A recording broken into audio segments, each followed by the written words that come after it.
Tiger tanks of the German Army's 502nd Heavy Panzer Battalion were covering the retreat of German forces from the Leningrad sector of the Eastern Front, following the failure of the Axis to break the siege of the great city and finally capture it.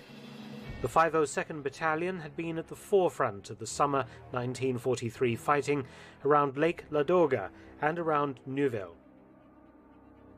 In wintry conditions on the 10th of December 1943, the 502nd's tanks found themselves under heavy Soviet air attack, as waves of Red Air Force Ilyushin IL-2 Sturmovik ground attack planes relayed over the 502nd's positions, forcing crews to close up hatches and endure the constant racket of bombs and cannon shells. Sturmoviks were able to deliver a variety of ordnance onto targets, including some tank-killing weapons like rockets and shape-charge bomblets, making them as dangerous opponents on the Eastern Front as RAF Typhoons and Tempests would become in the West, particularly during the Battle of Normandy in June to August 1944. Sturmovik's twin 23mm cannons could also make a mess of soft-skin vehicles, infantry formations, artillery positions, and many other targets.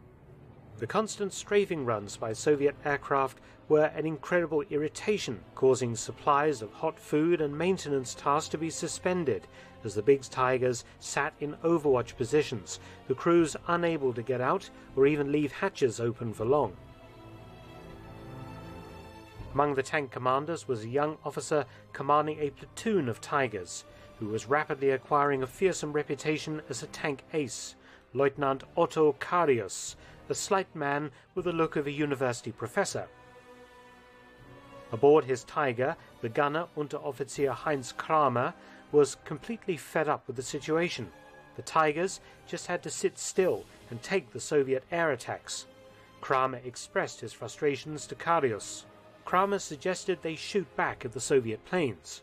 The only way to engage aircraft was to use the turret-mounted machine gun, but that would have involved standing in the turret exposing a crewman to enemy fire. The machine gun was also not particularly effective against the Soviet aircraft, which were known as flying tanks for good reason due to their heavy armor.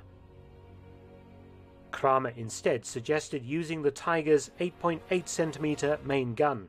It seemed a ludicrous suggestion, but under the circumstances, Karius gave his permission. The Sturmoviks approached the German position along the same route each time. Karius moved the turret to line up on this bearing, Kramer elevating the gun. A high-explosive shell was loaded, for the Tiger did not carry any anti-aircraft ammunition.